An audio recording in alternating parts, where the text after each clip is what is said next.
Betting యాప్స్‌కి సంబంధించి పోలీసులు case నమోదు చేశారు. 11 మంది యూట్యూబర్లపై. తాజాగా ప్రముఖ సినీ సెలబ్రిటీల పేర్లు వినిపిస్తున్నాయి. వారిపై కూడా కేసు నమోదైంది. ఇప్పుడు ఈ అంశం చాలా కీలకంగా మారింది. సెలబ్రిటీలు గతంలో డ్రగ్స్‌కు సంబంధించినటువంటి అంశాల్లో చిక్కుకుంటే ఇప్పుడు బెట్టింగ్ యాప్‌లో ప్రమోషన్‌లో భాగంగా వారిపై కేసులు నమోదయ్యాయి. దీనికి సంబంధించి పూర్తి అప్డేట్స్ అందించేందుకు మా బ్యూరో చీఫ్ కృష్ణమూర్తి మనకి లైవ్‌లో సిద్ధంగా ఉన్నారు. సో కృష్ణమూర్తి చెప్పండి, చాలా కీలకంగా సినిమా ఇండస్ట్రీపై వరుసగా ఏదో ఒక అంశం వివాదాల్లో ఉన్నటువంటి పరిస్థితి కనిపిస్తుంది. సో తాజాగా జరుగుతున్నటువంటి పరిణామాలు చూసుకుంటే బెట్టింగ్ యాప్స్‌కు సంబంధించి సో ఎవరెవరి మీద కేసులు నమోదయ్యాయి, ఏ సెక్షన్ల కింద నమోదయ్యి, ఎలా చర్యలు ఉండబోతున్నాయి? బెట్టింగ్ యాప్స్ అనేది ఇది ఒక సమాజానికి చీడపురుగు లాంటిది.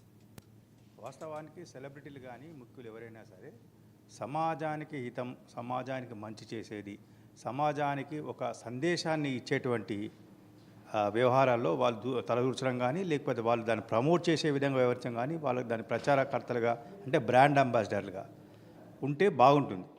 కానీ దురదృష్టవశాత్తు మన సెలబ్రిటీ కానీ, క్రికెట్ క్రీడాకారులు, మిగతా ఎవరైనా సరే వీరందరూ కూడా సమాజానికి కీడు తలపెట్టే అంటే ఇటు పొగాకు ఉత్పత్తులను ప్రమోట్ చేయడము, అదేవిధంగా లిక్కర్ అంటే మందు, విస్కీ, బ్రాండీ వీటికి బ్రాండ్ అంబాసిడర్లుగా ఉండడము, అదేవిధంగా పాన్ పరాగ్, గుట్కా లాంటి వీటికి సంబంధించినటువంటి వీటిలో వాళ్ళు ప్రచారం చేయడం అనేది వీళ్ళు డబ్బుల కోసం చేస్తున్న విషయం చాలా స్పష్టంగా అర్థమవుతుంది. కొంతకాలం క్రితం అంటే కొద్ది రోజుల క్రితమే, ఒక వారం రోజుల క్రితం అనుకుంటాను, బీసీసీఐ ఒక కీలక నిర్ణయం తీసుకుంది.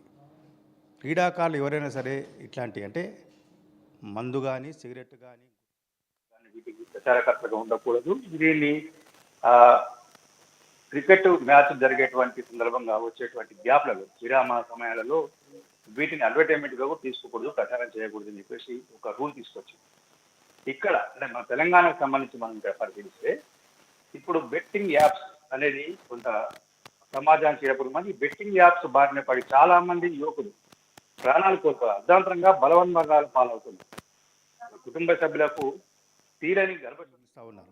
దీన్ని దృష్టిలో పెట్టుకున్నటువంటి ప్రస్తుతం గతంలో ఎస్ఐబిలో పనిచేసినటువంటి సీనియర్ పోలీస్ ఆఫీసరు, ప్రస్తుతం ఆర్టీసీ ఎండీగా ఉన్న సజ్జనార్ కొద్ది కాలంగా దీని మీద దృష్టి పెట్టి ఇన్ఫ్లుయెన్సర్ను ఎవరైతే ఈ బెట్టింగ్ యాప్లకు ఇన్ఫ్లుయెన్స్గా ఉన్నారో వాళ్ళందరినీ కూడా కొంత హెచ్చరిస్తూ వచ్చారు. అయినా వాళ్ళ ప్రవర్తన మారకపోతే ఆయన చివరకు పోలీసులను ఆదేశించి పోలీస్ శాఖకు ఉన్నటువంటి హక్కులు, వాటి యొక్క బాధ్యతలు, చట్టంలోని నిబంధన వీటన్నింటినీ వాళ్ళకి తెలియజేసి కొంత ఈ బెట్టింగ్ యాప్లకు సంబంధించిన ప్రమోటర్ల మీద చర్యలు తీసుకుని ఆయన కొంత కోరడం జరిగింది. దానికి సంబంధించిన హోంశాఖ కూడా, రాష్ట్ర హోంశాఖ స్పందించి కొంత వాళ్ళను అదుపులో చేసేందుకు ప్రయత్నం చేసింది.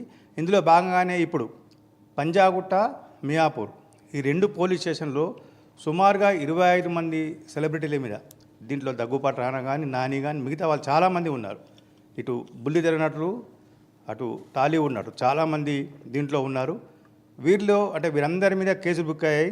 వీరికి సంబంధించినటువంటి ఆర్థిక లావాదేవీలు అంటే బెట్టింగ్ యాప్లకు సంబంధించినటువంటి ప్రమోషన్లు చేసిన సందర్భంగా వీరికి ఎంతవరకు వీరికి లాభం చేకూరింది, ఏ మేరకు అగ్రిమెంట్ చేస్తున్నారు, అగ్రిమెంట్ యొక్క సారాంశాలు ఏంటిది, దాంట్లో టర్మ్స్ కండిషన్స్ షరతులు ఏ విధంగా ఉన్నాయి, వీరు ఏ రకంగా డబ్బును అంటే చట్టప్రకారంగా తీసుకున్నారా, అంటే ఆన్లైన్ అకౌంట్లో తీసుకున్నారా, లేదంటే నగదు రూపేణ తీసుకున్నారా, ఇవన్నిటి విషయంలో. అదేవిధంగా చట్టవిరుద్ధం బెట్టింగ్ యాప్స్, చట్టవిరుద్ధం బెట్టింగ్ యాప్ ద్వారా చాలామంది ప్రాణాలు కోల్పోతూ ఉన్నారు, బెట్టింగ్ యాప్లలో మోసాలు ఉన్నాయి అని తెలిసినప్పటికీ ఒక సెలబ్రిటీలుగా ఉండి ఎందుకు ఈ రకంగా వీళ్ళు ప్రమోట్ చేస్తూ వచ్చారు అనే విషయంలో పోలీసులు ఆరా తీస్తూ ఉన్నారు. దీనికి సంబంధించిన కొంత విచారణ కూడా జరుపుతూ ఉన్నారు. ఈరోజు బుల్లితెర నటి విష్ణుప్రియ వీళ్ళందరూ కూడా కొంత వీళ్ళు అంటే విష్ణుప్రియతో మరికొంతమంది పంజాగుట్ట పోలీసుల ఎదుట కూడా హాజరయ్యారు. ప్రస్తుతం ఆవిడ విచారణ ఎదుర్కొంటూ ఉన్నారు. మరోవైపు మియాపూర్ పోలీస్ స్టేషన్లో దగ్గుపాటి రానా, నాని వీళ్ళందరి మీద కొంత కేసులు బుక్ అయ్యాయి. అంటే వీళ్ళను కూడా విచారించే అవకాశం ఉన్నాయి. ఈ రెండు అంశాలు ఇటు పక్క అంటే వీళ్ళ సెక్షన్లను కూడా సైబర్ క్రైమ్, సైబర్ నేరాల కింద పెట్టారు.